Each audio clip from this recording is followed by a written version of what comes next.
स्वागत है आपका समर्थ स्कॉलर के जीके यूट्यूब चैनल पे। इस वीडियो में हम बात करने वाले हैं जून और जुलाई मंथ के कुछ इम्पोर्टेंट करंट अफेयर्स के बारे में, जो कि एग्जामिनेशन पॉइंट ऑफ व्यू से काफ़ी अच्छा खासा वेटेज भी रखते हैं और इम्पोर्टेंस भी रखते हैं। इस वीडियो में न सिर्फ हम क्वेश्चंस को डिस्कस करेंगे बल्कि हर एक क्वेश्चन की डिटेल्ड एक्सप्लेनेशन को भी देखेंगे, उससे जुड़े हुए जो इम्पोर्टेंट फैक्ट्स हैं उसको भी देखेंगे, क्योंकि आजकल एग्जामिनर सीधे तौर पे क्वेश्चन नहीं पूछते हैं। अगर कोई इवेंट या कोई व्यक्ति चर्चा में है तो उससे जुड़ी हुई बाकी बातें भी पूछ ली जाती हैं। तो चलिए स्टार्ट करते हैं अपने फर्स्ट क्वेश्चन से। हमारा पहला प्रश्न है, राष्ट्रीय चिकित्सक दिवस कब मनाया जाता है? तो आप जान लीजिए कि जो नेशनल डॉक्टर्स डे है यानी राष्ट्रीय चिकित्सक दिवस, ये 1 जुलाई को मनाया जाता है। चलिए, अब हमें जब पता लग गया कि राष्ट्रीय चिकित्सक दिवस 1 जुलाई को मनाया जाता है तो देखते हैं इससे रिलेटेड क्या क्या इंपॉर्टेंट तथ्य हैं जो हमें जानने चाहिए। सबसे पहले हम ये जानते हैं कि ये किनकी याद में मनाया जाता है। तो ये मनाया जाता है डॉक्टर बिधान चंद्र रॉय जी की याद में। इनका जन्म 1 जुलाई 1882 को पटना में हुआ था। 1948 से लेकर के 1962 तक पश्चिम बंगाल के मुख्यमंत्री भी रहे। पहली बार जो ये दिवस है वो 1 जुलाई 1991 को मनाया गया था। तो आप दो बातें यहाँ से चाहे तो अच्छे से याद रखेंगे। पहला कि ये किनकी याद में मनाया जाता है, दूसरी बात कि ये पहली बार कब मनाया गया था। और जो सबसे इंपॉर्टेंट चीज है वो थीम। आजकल एग्जामिनर इस पे काफी ध्यान रखते हैं कि अगर कोई भी इवेंट हुआ है तो उसकी थीम क्या है। तो 2023 में जो राष्ट्रीय चिकित्सक दिवस मनाया गया है उसकी थीम है celebrating resilience and healing hands.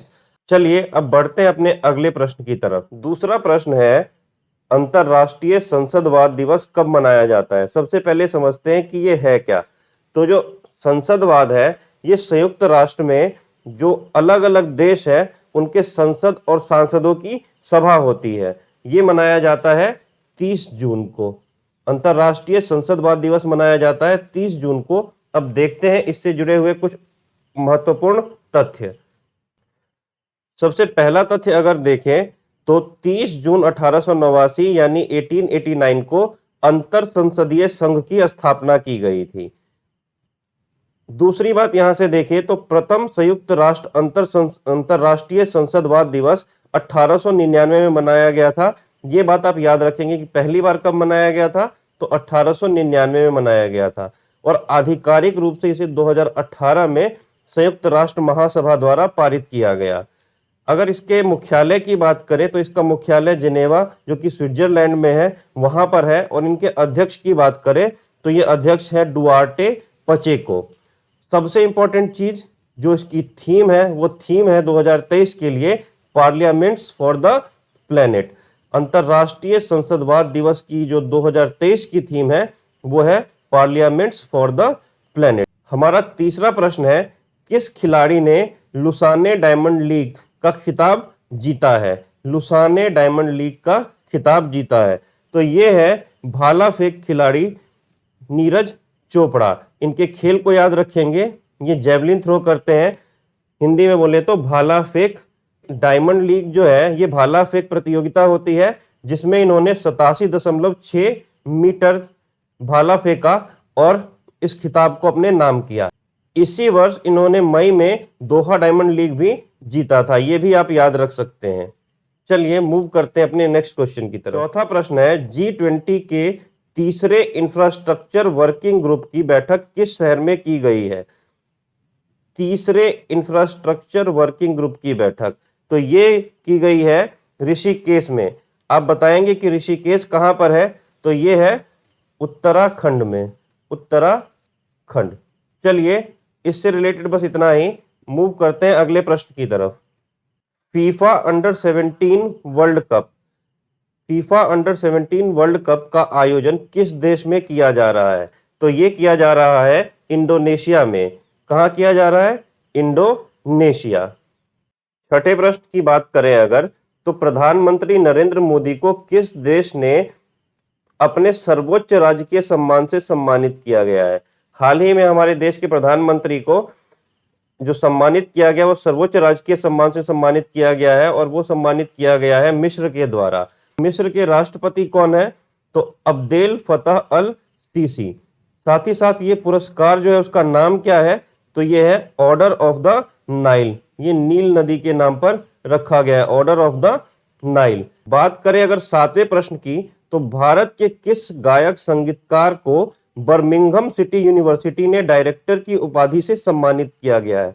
ये एक गायक संगीतकार है जिसे बर्मिंघम यूनिवर्सिटी ने डायरेक्टर की उपाधि से सम्मानित किया है, तो ये है शंकर महादेवन। शंकर महादेवन।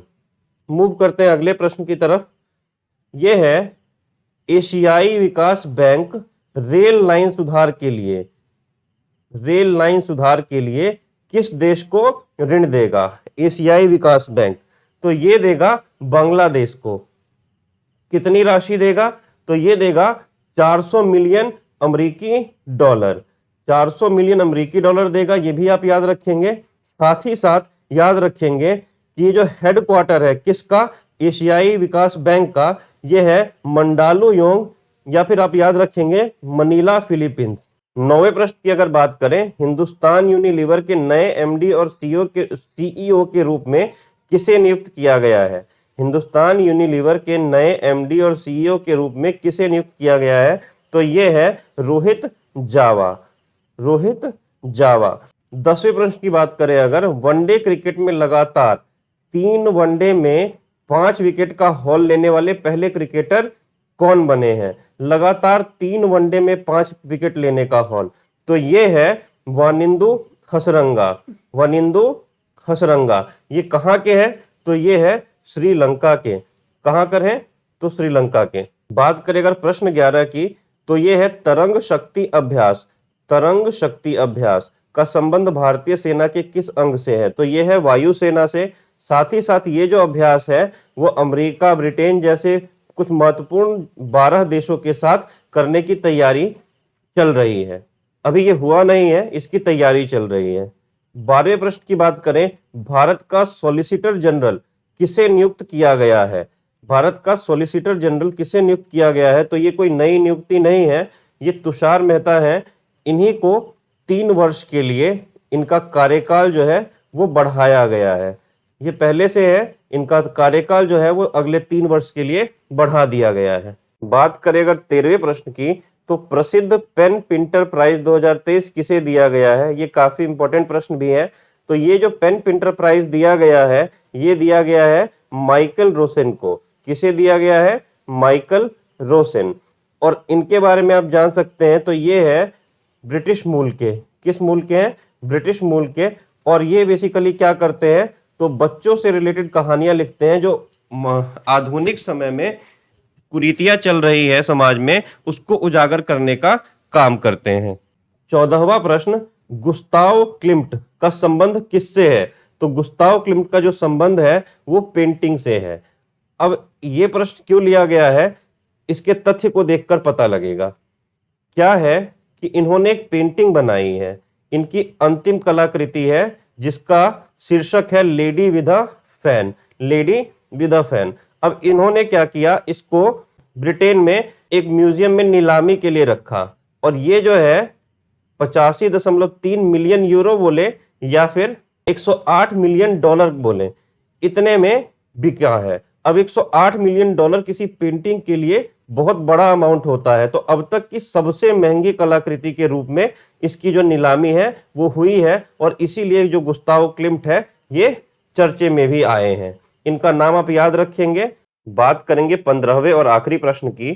प्रधानमंत्री नरेंद्र मोदी राष्ट्रीय सिकल सेल अनीमिया उन्मूलन मिशन, कौन सा मिशन? राष्ट्रीय सिकल सेल अनीमिया उन्मूलन मिशन की शुरुआत कहां से करेंगे? सबसे पहले जानिए कि ये है क्या। तो जो सिकल सेल अनीमिया होता है ये एक अनुवांशिक बीमारी होती है, और इसमें क्या होता है, जो हमारी लाल रक्त कोशिकाएं होती है वो कुछ हंसिए के आकार की, जो हंसुआ होता है उसके आकार की हो जाती है, और इससे खून में बहने में दिक्कत होने लग जाती है। ये एक अनुवांशिक बीमारी है, आप ये भी याद रखेंगे। साथ ही साथ अब जानते हैं कि ये कहां से शुरुआत की गई। तो राष्ट्रीय सिकल सेल अनीमिया उन्मूलन मिशन की जो शुरुआत है वो मध्य प्रदेश से की गई है, और ये मध्य प्रदेश का एक जिला है शहडोल, इस जिले से शुरुआत इसकी की गई है। साथ ही साथ अगर दूसरे तथ्यों की बात करें तो केंद्रीय बजट 2023 में ही इसकी घोषणा कर दी गई थी। इसका जो उद्देश्य है वो ये है कि जो आदिवासी आबादी है, आदिवासी आबादी में इस रोग से उत्पन्न जो चुनौतियां हैं उसका समाधान करना है। ये किस कारण से होता है? तो ये एक जीन होता है जो हीमोग्लोबिन एस के नाम से जाना जाता है, इसके कारण होता है। मुझे पूरी उम्मीद है कि जो भी इंफॉर्मेशन आपको वीडियो में दी गई है ये आपके पूरे काम की है। इस वीडियो में इतना ही, मिलते हैं नेक्स्ट वीडियो में। सब्सक्राइब करें समर्थ स्कॉलर के जीके यूट्यूब चैनल को ताकि आप रहें हर परीक्षा में समर्थ।